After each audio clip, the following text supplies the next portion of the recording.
Morning, everybody. How you doing? Welcome back to the Spurs Talk Show. Well, I'm Sean Butler. Bugsy Malone's up in the background. She's coming over now. She's catching up. How you doing? This is episode 251 of Tottenham Walks. I hope you're all happy and healthy doing the things you love with the people that you love doing them with. Please do me a favour, guys, like you always do. Smash the like button for me on the video. Hit the subscribe on the channel if you haven't already. Join the now 10,700 of you that have gone before. Welcome back to all of the old, welcome to the new. Hit the notification bell and drop a comment to let me know your thoughts on today's topic. And unfortunately, guys, I feel like today's video is going to be a bit doom and gloom because there's a couple of bits of news that I need to update you on that is pushing the defensive conversation, the defensive reinforcements, the centre-back story in a direction that I'm not particularly liking the look of since we last spoke, which was last night. We did do the video yesterday when it was confirmed out of nowhere that Tottenham had signed Manuel Solomon, or are going to sign Manuel Solomon on a free transfer from Shakhtar. And I guess when you have a little bit of good news like that, you probably should expect the next day to bring you back down to earth as a Tottenham fan. You have to take the bitter with the better, as they say. And we will try to do it. However, in that video, when I made the video, I had said that not only did it make sense on an economical level, I do think Manuel Solomon's a very good player. But if we had to pay £25 million for him, I don't think we would have seen it. And if we had to pay £25 million, then I would have been very underwhelmed. He's a very good player. I do worry, though, about the shrinking average height of our team. I think it's very much important if we're bringing in these people that are 5'7", 5'8", like we have with Manuel Solomon and Pedro Porro. I think we need to even that out with a couple of 6'3"ers because of defensive corners and things, and free kicks and things like that. Anyway, that's for a different conversation. Good player, but it makes sense economically if we are going to need to utilise the budget that we have, whatever amount that is, in the most effective and efficient and economical way. Then we still need to go and buy, 2 centre-backs, dream world 3 centre-backs, realistic, maybe just 1, we'll find out in a second. And then I also would say we need possibly a number 6, 2 centre-backs and a 6. And I think if they're good enough, then I think we're cooking. Still question marks in my mind over the left-back situation and the right-back situation. But listen, you can't do it all in one window. What I would say, though, is that in the video I did yesterday, at the time as I went out to record it, I'd seen a tweet from Spurs Extra that was referencing comments from Fabrizio Romano that were made on a podcast where he said, or the Spurs Extra said, that Tottenham are now focusing their attention on both Van der Ven and Tapsoba. And so in the video that I did said, oh look, maybe it makes even more sense if Tottenham are going to save the money on Solomon and then go and pay for Tapsoba and Van der Ven. That is a very, very happy and willing sacrifice that I'm prepared to make. However, by the time I got back and uploaded it, Fabrizio Romano's come out and said, no. I made it very clear. I said Tottenham are only going for one of these two, not both. Which is a bit of a kick in the gut because it would be great to have Van der Ven and Tapsoba as your left side options. Tapsoba can probably play on the right side in a scenario where Romero gets injured or disappears on international duty. Plus, of course, you know that Tapsoba is going to be away for the African Cup of Nations. And so it'd be nice to have some quality to step in. All of the reasons why, and again, notwithstanding the fact that Van der Ven can also play left back, a hell of a lot of reasons to go and get it done, and maybe 80 million quid would be the right money for the double swoop. But Romano says, no, it's just one of the two. So I'm thinking, okay, well, does that then mean we might be going for Tosin Adarabioyo? And if so, I can handle Tapsoba and Tosin. I can handle that. But then I read this morning that Joan Laporta, the Barcelona guy, is saying he's very confident that Tottenham and Barcelona will find an agreement for Clement Lenglet. And that as people have then delved into that one a bit more, it turns out that Levy really is just saying to Laporta, hey, Laporta, is it Laporta or Laporta? I can't remember. But basically saying, hey, look, we don't want to pay you any money for Lenglet. We'll take him off your hands for free because you're saving 30 million in wages. And we will have to pay him the difference, or most of the difference in the wages. So it's not really viable or valuable or economical for us to do that with a transfer fee as well. And that's basically the haggle, where Daniel Levy is trying to negotiate a £5 million transfer down to a free transfer for Clement Lenglet. And if that's the case, and it does sound like something Daniel Levy would do, then I've got to ask the question, it begs the question, are we being penny wise and pound foolish? Because I think that Clement Lenglet is a good player, but not a good fit for this system defensively. And you have to remember that defender's primary goal is to defend.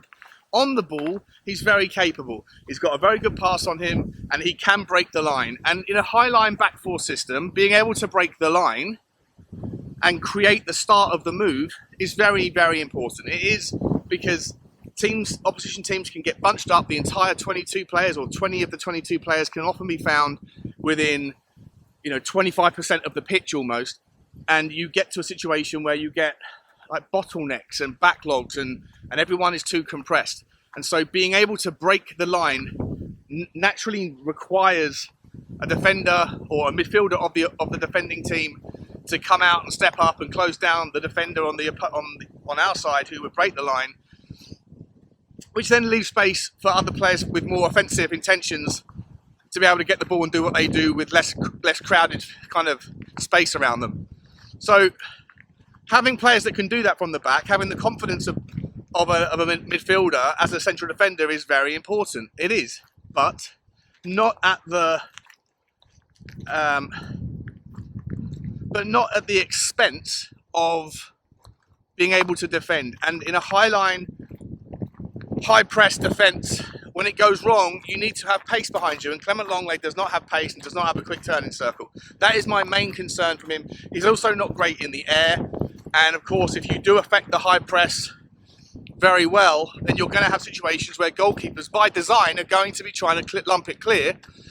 And if you're coming up against teams who have strong aerial forwards, then you need to be able to compete and recycle that possession. And Clement Lenglet concerns me in that regard too.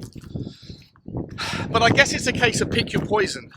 If Tottenham really are not going to be able to go after both Van der Ven and Tapsoba, then what does it look like? Are we going to get, let's say, Tapsoba and Lenglet? Are we then going to have Romero and Dyer? Because if that's the case, then that's not enough for me. That's not good enough. We've improved the defence, but it would still be our weakest area of the pitch. I think we need two centre-backs. And if it's not Van der Ven and Tapsoba, then if it can be Van der Ven and Tosin, or Tapsoba and Tosin, or Van der Ven or Tapsoba and someone else on the right-hand side, then I'm okay with it. But I don't see Clement Lenglet as a new signing. I see him in the same vein as I see a Kulusevski, making permanent of an old signing, which doesn't excite me. We've seen what we've seen, and I do not believe that he's going to be the best fit. If you had to pick Lenglet or Dyer, let me know your thoughts. If you had to pick one, 6 million ways to die, choose one. Who would you pick? Would you rather Dyer stay at Tottenham, or would you rather Lenglet stay at Tottenham? I'm guessing most of you would say Lenglet. I probably would too. There's no homegrown issue because Dyer doesn't count. So, yeah, look, it's just disappointing. If it's true, maybe it is, maybe it isn't true. We know that Paratici is still in the background, spinning those plates. He likes to negotiate with 3 or 4 different clubs all at the same time, get deals agreed, and then pick the one that makes the most sense. I would imagine we're going to see Van der Ven more than Tapsoba. And then I'd imagine we're going to see Lenglet and Van der Ven. And I just hope that we can get a third defender in on the right-hand side. Because if we do start with Lenglet and Dyer as our 2 defensive rotations, then nothing really has changed enough for me. And you get one injury to Romero or to Van der Ven, and the back line looks just as vulnerable and just as weak as it did last season, where we conceded more goals than I think we've ever conceded in Premier League history. Is that correct? I might be making that stat up. I'm not sure. But yeah, look, to me, guys, we have to turn our attentions now to the centre-backs. I was very excited about the fact that we got Manor Solomon on really good business. It's a really, really good deal if it means that we can go and spread and splay the cash and really go and improve our defensive line. Because if you were to get Tapsoba and Van der Ven in, and dream world scenario a Tosin, imagine you could go and get all three of them in with Romero. Tottenham, I think, arguably then goes from having one of the worst back fours in the Premier League to arguably one of the best. And when you've already got one of the best forward lines and you've started to build one of the best midfield lines, then all of a sudden you can really start to dream about Tottenham's season. If we hit the ground running, which is a big if, there's so much to learn.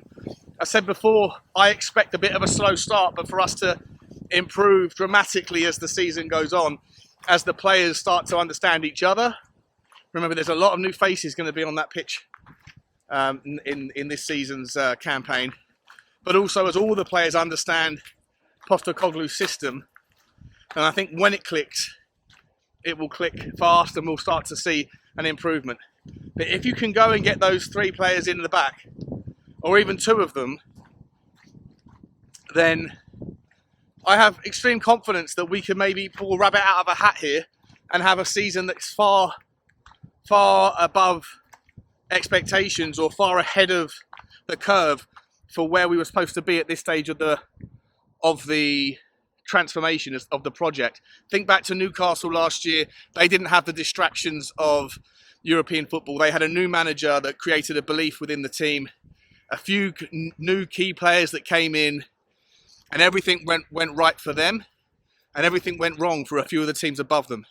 There will always be one or two teams above us that struggle in every season, and there'll always be one or two teams beneath that outperform. Can Tottenham hit the ground running, even embedding in a slow, crazy start, and get ahead of the curve for the project, get ahead of themselves? Well, the only way you can do that is if you have a squad that can withstand injuries, that can play with the different kind of dynamics and the pivots to the strategies. Shut up, sheepy. He's telling me my idea was bad.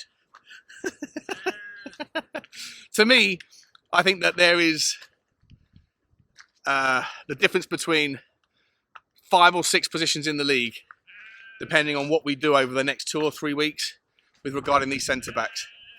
And to wake up this morning and find out that it's not going to be Van der Ven and Tapsoba, and that Laporta is confident that Lenglet's coming in, and still no real news about Dyer going out, I really hope we don't be penny wise and pound foolish on this one. Let me know your thoughts, guys. Like, subscribe and comment. You're going to see me in a few different places today. I'm on the Cheese Room podcast tonight at 9. I think I'm on... I've had enough of it. They're telling me to shut up. I'm on with Henry at 6. I might even sneak in an hour on my own channel at some point this afternoon. So keep a lookout for that. Like, subscribe and comment, guys. And as always, bye.